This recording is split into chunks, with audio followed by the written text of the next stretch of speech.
धरातल पर उतारने में बहुत मेहनत की है।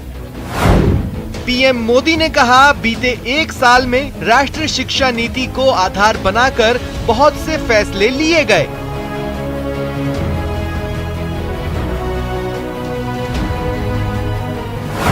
पीएम मोदी बोले, नई शिक्षा नीति ही भविष्य के भारत का आधार तैयार करेगी।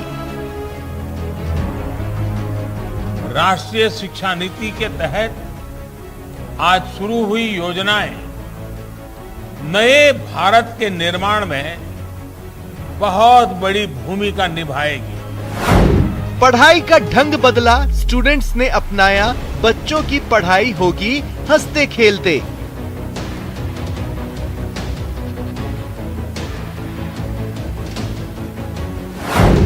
'नई शिक्षा नीति पर केंद्र और राज्य के सहयोग से जीडीपी का 6% हिस्सा खर्च करने का लक्ष्य। –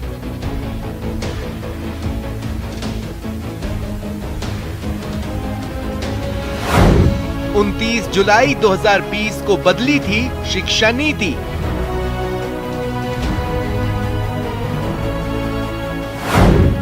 नई शिक्षा नीति सुधरेगा स्टूडेंट्स का भविष्य।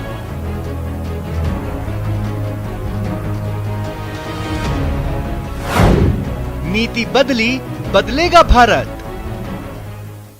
नमस्कार, बहुत स्वागत है आपका। प्राइम डिबेट देख रहे हैं आप, आपके साथ में जेपी शर्मा। नई शिक्षा नीति कितना कुछ नया कर पाएगी, इस सवाल का जवाब अभी भविष्य बताएगा, लेकिन जिन पहलुओं को इसने छुआ है उससे शिक्षाविद उम्मीद कर रहे हैं कि कुछ बेहतर तो होगा। क्लासेज का नई पीढ़ी के हिसाब से फिर से वर्गीकरण हो, या शिक्षण माध्यम को लेकर किए गए सुधार हो, या फिर शोध पर जोर हो, या मल्टीपल एंट्री और एग्जिट सिस्टम को इंट्रोड्यूस करना हो, ये लगता है कि पढ़ाई को सुविधाजनक बनाने की, सुलभ बनाने की कोशिश हुई है। हालांकि शिक्षाविदों का एक तबका ये मानता है कि इसके कुछ बिंदु लुभावने तो हैं लेकिन व्यावहारिक नहीं हैं। कुछ ही राय है कि यदि कम्युनिकेशन बाद की बात है, एजुकेशन पहली आवश्यकता है, तो वो तो पूरी होगी लेकिन काफ़ी कुछ बदल जाएगा। विपक्ष इसको लेकर शुरू से सवाल उठाता रहा है कि सरकार बिना चर्चा किए शिक्षा नीति लाई। चर्चा होती तो सवाल उठते कि इसके जमीन पर उतारने के लिए संसाधन कहां से आएंगे। इस तरह के तमाम दूसरे पहलू भी हैं जिन पर आज प्राइम डिबेट में चर्चा होगी। इन सवालों के जरिए कि शिक्षा के क्षेत्र में आमूलचूल परिवर्तन ला पाएगी नई शिक्षा नीति।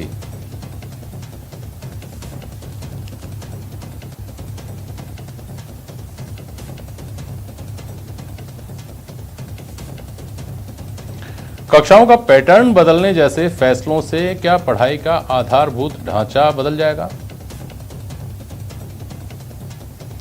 और इस सब के बीच जो महामारी जैसी स्थितियां हैं, उनसे उन चुनौतियों के लिए हमारा एजुकेशन सिस्टम कब तैयार होगा?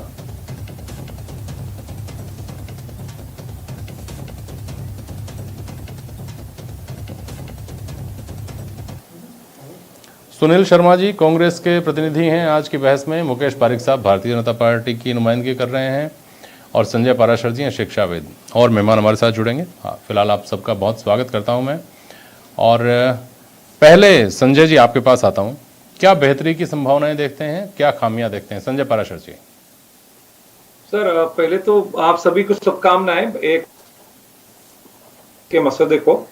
यहाँ जहां से मैं शुरुआत करना चाहता हूं, आमूलचूल परिवर्तन जो है, वो 3 शब्द जो है वो प्रधानमंत्री ने अपने संबोधन में कहे हैं कि हमने जो 34 साल बाद शिक्षा नीति दी है वो आमूलचूल परिवर्तन करने के लिए काफी है। तो 34 साल बाद जो मसौदा तैयार किया गया है उसको धरातल पर उतारने की जिम्मेदारी सभी स्टेक होल्डर्स की है। उसमें छात्र भी है और जो संस्थाएं हैं वो भी है, और जो हमारे जितने भी स्टेक होल्डर्स हैं। यहाँ जो इंपॉर्टेंट चीज जो प्रधानमंत्री जी ने हाईलाइट की है वो है, हम आत्मनिर्भर भारत की ओर बढ़ना चाहते हैं और युवाओं को इससे मुख्य रूप से जोड़ना चाहते हैं। इसके लिए हमें वोकेशनलाइजेशन जो हम 1985 में जो हमने शुरुआत की थी, तो हम स्किल एजुकेशन के ऊपर फोकस करना चाहते हैं, खुलेपन की नीति रखना चाहते हैं, उस तरीके की खुलेपन की नीति रखना चाहते हैं जिसमें मल्टीपल एंट्री एग्जिट वाला सिस्टम कारगर रूप से संस्थाओं के द्वारा फलीभूत हो सके। एक और जो चीज हमें नजर आती है वो ये है कि हमारा जो देश है वो गांव का देश है, और गांव में भिन्नता है। वो भिन्नता जो है वो भौगोलिक भिन्नता है, सामाजिक भिन्नता है, आर्थिक भिन्नता है। और हम कहना चाहेंगे कि यहाँ पे जो प्राइमरी एजुकेशन है वो जो मदर टंग में देने की बात हो रही है, जो मातृभाषा में देने की बात हो रही है, उसको अगर धरातल पे उतार दिया जाएगा तो अवश्यंभावी हम लोग एक नए भारत की ओर बढ़ पाएंगे। जहां तक उन बच्चों की बात है जो शिक्षा से डिप्राइव्ड है, मरहूम है, उन बच्चों को हर तरीके से मेन स्ट्रीम में लाने के लिए नई शिक्षा नीति जो है वो एक कारगर और मील का पत्थर साबित होगी, ऐसा मेरा मानना है। ये मैं आपसे समझने की कोशिश करूंगा, लेकिन पहले भाषा की बात करते हैं, क्योंकि भाषा को लेकर के बहुत लंबे समय तक चर्चाओं का, विवादों का दौर भी रहा शिक्षा नीति के जारी होने के साथ ही। हिंदी पट्टी है, उसमें हिंदी से बहुत मिलती जुलती भाषाएं हैं जो लोकल टंग कही जाती हैं। जैसे हमारे यहाँ ढूंढाड़ी बोली जाती है, जयपुर के आसपास, कोटा के आसपास हाड़ौती बोली जाती है, मारवाड़ में मारवाड़ी है, शेखावाटी है। इनमें और हिंदी भाषा में इतना फ़र्क नहीं है कि हिंदी का आदमी इन भाषाओं को ना समझ सके या इन भाषाओं का आदमी हिंदी को ना समझ सके। और लिपि देवनागरी है, लिपि देवनागरी ही है। हिंदी पट्टी के साथ साथ महाराष्ट्र की जो लिपि है वो भी देवनागरी है।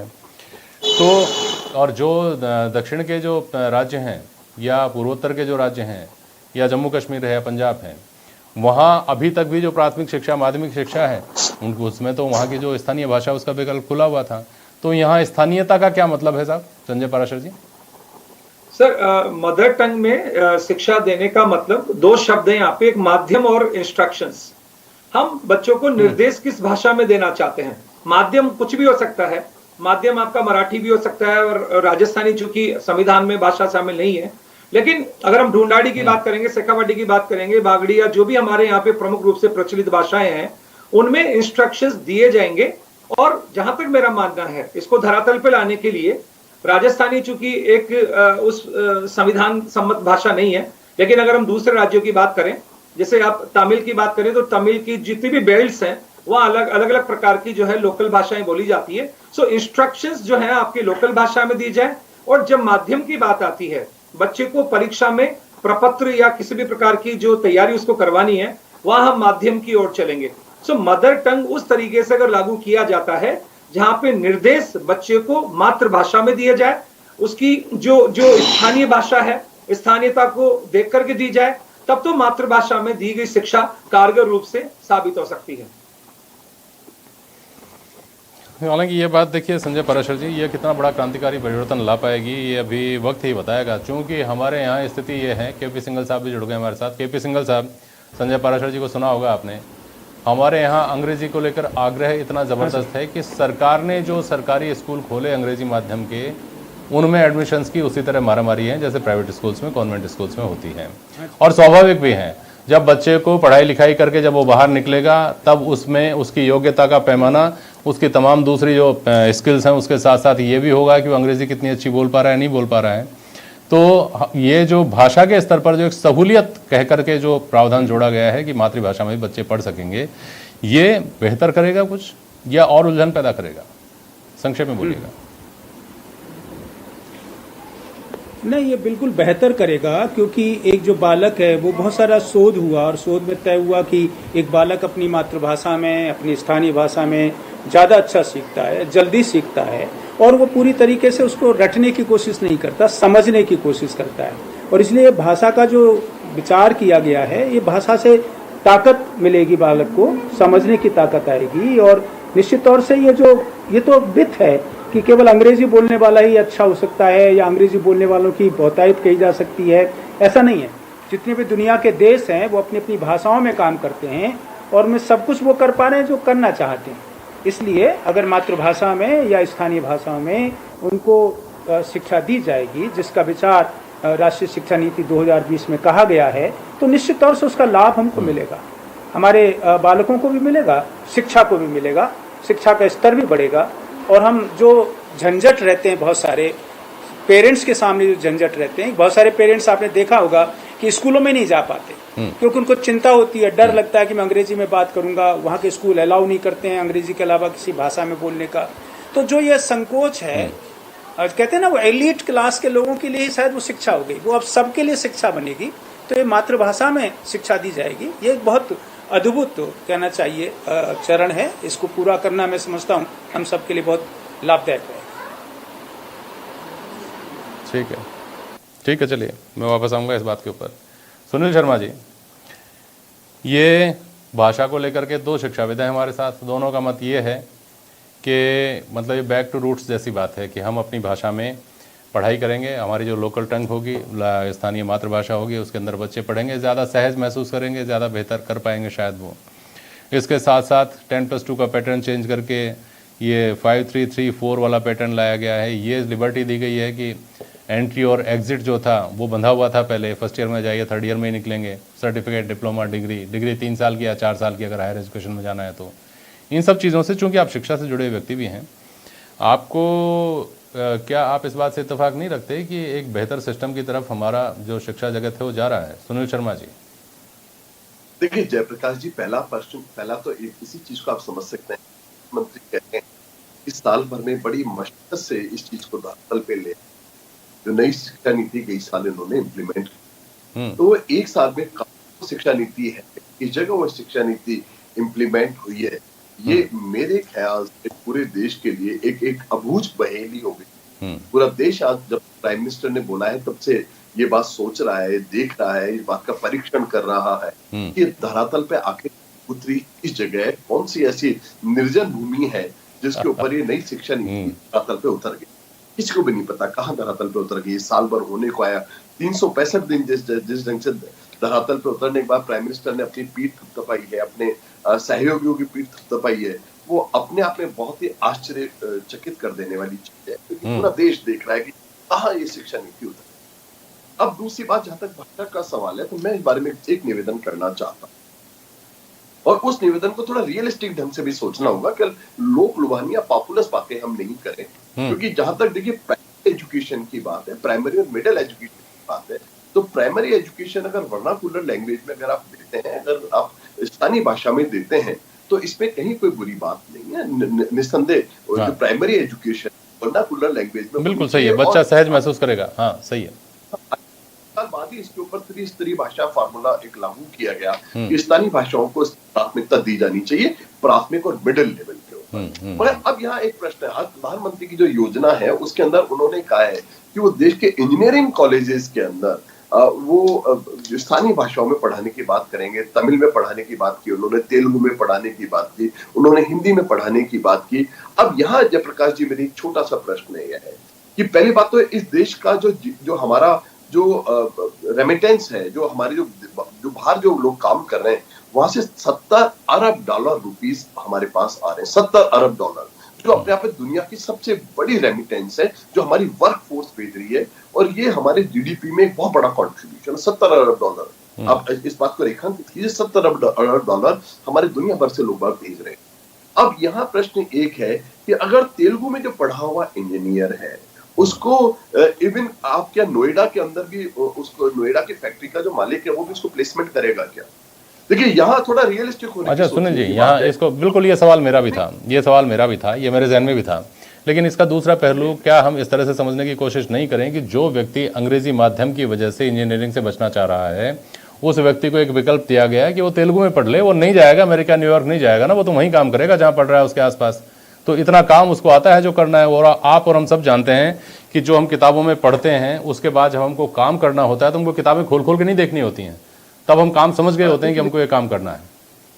मेरी बात को समझने की चेष्टा कीजिएगा। देखिए इसको थोड़ा सा भावना से बाहर निकल के इसको थोड़ा सा हम इसको दस्तंदाजी करें, प्रैग्मेटिक अप्रोच लेके हैं। एक जो प्रैक्टिकल बात है कि आपका जो इंजीनियर है वो कहाँ एब्जॉर्ब हो रहा है, हिंदुस्तान का जो इंजीनियर है वो कहाँ एब्जॉर्ब हो रहा है, इसको आप अच्छी तरह समझ लीजिएगा। क्योंकि मेक इन इंडिया आपका फेल हो गया है, और मेक इन इंडिया का फेल होने का तो आपको दिख भी रहा है कि देश के बड़ी मात्रा में इंजीनियरिंग कॉलेजेस बंद हुए हैं, और इसलिए समय की मेरी बात देता है। मैं मुकेश पारिक के पास भी जाऊँ। मुकेश पारिक जी, जो सुनील जी ने अभी यहाँ कहा वो कांग्रेस ने तब भी कहा था जब आप शिक्षा नीति आपने जारी की थी कि इसमें बहुत सारे लैक्यूना हैं, बहुत सारे लूपहोल्स हैं, बहुत सारे सवाल छुपे हुए हैं। इसके लिए आपने इतनी, चलिए ठीक है सब कुछ अच्छा ही होगा, लेकिन इसके लिए पैसा कहाँ से लाएंगे, संसाधन कहाँ से लाएंगे, इस तरह के सवाल भी हैं। आपने पहले चर्चा क्यों नहीं की? मुकेश पारिक साहब। देखिए अभी हमारे साथ जो 2 शिक्षाविद हैं उन्होंने बड़े विस्तार से इसके जो अच्छाइयाँ हैं वो बताई। मैं अभी जो सुनील जी ने कुछ प्रश्न रखे, मैं पहले चाहूंगा कि थोड़ा उसका जवाब दूं। सुनील जी ने कहा कि जो तेलुगु में पढ़ा हुआ व्यक्ति है वो कैसे बाहर नौकरी करने जाएगा या क्या है।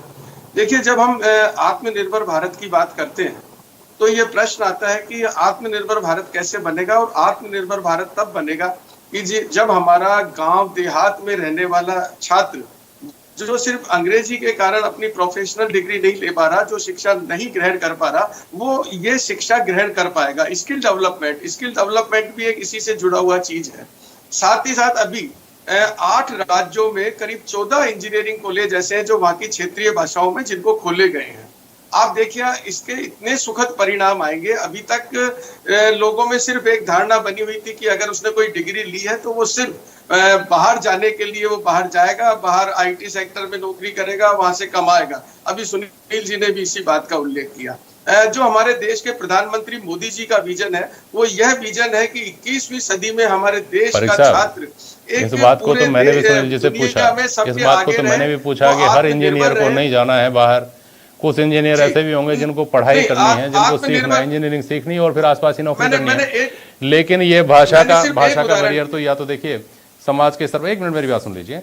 अब आप मुझे चलिए इंजीनियर की बात समझ में आ गई। अगर कोई व्यक्ति एलएलबी कर रहा है, आप उसको स्थानीय भाषा में एलएलबी कराएंगे, वो सुप्रीम कोर्ट में कैसे प्रैक्टिस करेगा जहाँ हिंदी का नामो निशान ही नहीं है, वहां सिर्फ अंग्रेजी चलती है, वो क्या करेगा? आप हर प्रोफेशन में क्या होगा, ये तो इस शिक्षा नीति का जब विस्तार से चर्चा होगी और जब एक्सपर्ट्स इस बारे में बात करेंगे वो तय होगा। मैंने एक उदाहरण दिया जो अभी लागू हुआ है इंजीनियरिंग वाला। जब आप स्किल डेवलपमेंट की जब आप बात करेंगे तो स्किल किसी भी व्यक्ति में हो सकती है। एक गांव में रहने वाला व्यक्ति जो अगर अंग्रेजी नहीं जानता है तो उसका स्किल डेवलपमेंट कैसे होगा? उसका स्किल डेवलपमेंट तब होगा कि जब वो वहां पर उसके क्षेत्र में उसी की भाषा में उसको वो ज्ञान दिया जाएगा। हम जब बात करते हैं छात्रों पर मानसिकता, जिस प्रकार का मानसिक प्रभाव था, आपने देखा होगा पहले एक ही नीति चल रही थी। ये तो मोदी जी का विजन था कि 34 वर्षों के बाद इस शिक्षा नीति के बारे में विचार किया गया और आज हमारा उसका परिणाम है कि ग्लोबल रैंकिंग जो है उसमें सुधार हुआ है। आप ये भी साथ में देखिए। और हमारा जो नौजवान है आज पूरी दुनिया में 21वीं सदी में मुकाबला कर सके दुनिया के। परीक्षा सुनील जी ने सवाल किया था, उस सवाल का जवाब दीजिए ना। आप कह रहे हैं रैंकिंग में सुधार हो गया, वो कह रहे हैं कि यह शिक्षा नीति पहुंची कहां तक है, कहां जमीन पे उतरी है? न तो शिक्षा का भी पैटर्न 5, 3, 3, 4 हुआ है, ना आपका डिग्री 3 साल की 4 साल की हुई है, ना मातृभाषाओं का अभी तक कोई कंपल्शन आया है। तो फिर कहां से जमीन पर भी उतर गए, इसके सुधार भी हो गया, रैंकिंग भी सुधर गई। मैंने आपको उदाहरण दिया ना इंजीनियरिंग कॉलेज का। 14 इंजीनियरिंग कॉलेज 8 स्टेट में, ये मैंने आपको एक उदाहरण दिया। अभी और किस किस में प्रोफेशन में होगा, ये सब काम जारी है। और साथ ही जो हमारे बच्चे हैं जिनके ऊपर बस्ते का बोझ था, जिनके ऊपर होमवर्क का बोझ था, उनको कैसे स्वतंत्र किया जाए, कैसे खेलते कूदते वो अपनी पढ़ाई करें, कैसे उनका मानसिक और तेजी से उनका जो डेवलपमेंट हो, ये सारी चीजें इसमें की गई है और एक इसके सुखद परिणाम आएंगे। आपको मैं एक और चीज बताऊं, 1 नेशन 1 डिजिटल, ये आपने देखा होगा प्रधानमंत्री जी का, और आज उसी का सुखद परिणाम है कि हम इतनी बड़ी महामारी आने के बावजूद ऑनलाइन कक्षाएं और ऑनलाइन एग्जाम्स, इसके साथ साथ टेलीविजन पर शिक्षा और इसके रेडियो FM पर शिक्षा, ये सब इसी के परिणाम है। और इनके जो परिणाम है वो हमारा देश तेजी से बढ़ रहा है, ये साफ इसमें नजर आ रहा है। और नई शिक्षा नीति एक इतना बड़ा हमारे लिए कारगर सिद्ध होगा हमारे युवाओं के लिए कि हमारा देश और हमारे देश का युवा पूरे विश्व में 21वीं सदी में हर देश से या हर पूरी दुनिया में एक अपना अद्भुत स्थान पर खड़ा होगा, अपने देश को आगे बढ़ाएगा। एक जो हमारा डिजिटल स्किल वाला जो मुकेश जी, भगवान आपकी बात को सही साबित करे, आने वाला वक्त आपकी बात को सही साबित करे। बाकी आज तो स्थिति ये है कि गांव देहात के जो बच्चे हैं, शहरों के बच्चे तो ऑनलाइन क्लासेज कर रहे हैं, फीस का झगड़ा अपनी जगह पे, बाकी सब झगड़े अपनी जगह पे। लेकिन गांव देहात के जो सरकारी स्कूल है ना, वहाँ के बच्चे क्या ऑनलाइन शिक्षा प्राप्त कर रहे हैं? क्या उनके घर में कंप्यूटर है? क्या उनके हाथ में मोबाइल है? क्या उनके टीचर्स जो हैं वो स्कूल में आकर के क्लासेस ले रहे हैं? क्या वो बच्चे अपने घर पे बैठ के क्लास ले रहे हैं? आपको पता होगा अच्छी तरह से कि इन सब सवालों का जवाब नहीं में है। जब हम यहाँ तक पहुँच जाएंगे तब हम मानेंगे कि कुछ बेहतर की, कुछ और उजली किरण दिखने की हमने शुरुआत की है। वो बहुत दूर लगता है अभी हाल फिलहाल। और भाषा का जो मुद्दा है संजय पाराशर साहब, मुझे लगता है कि ये एक और विस्तृत बहस अभी मांगता है, क्योंकि हम ये मान करके चलें कि हम बदलेंगे युग बदलेगा, ये भी कहीं कहीं अव्यवहारिक लगता है कि या तो आप युग को बदल दो, समाज की सोच को बदल दो, जो मुश्किल लगती है, जो असंभव लगती है। जहाँ किसी एक भाषा का आधिपत्य है, एक भाषा का डोमिनेशन है, तो दूसरी भाषा को आप उस पर थोप नहीं सकते। समाज की या तो धारणा बदले या फिर समाज के हिसाब से हमको बदलना होगा। इस पर एक विस्तृत बहस होगी। फिलहाल आज के लिए इतना ही। नमस्कार।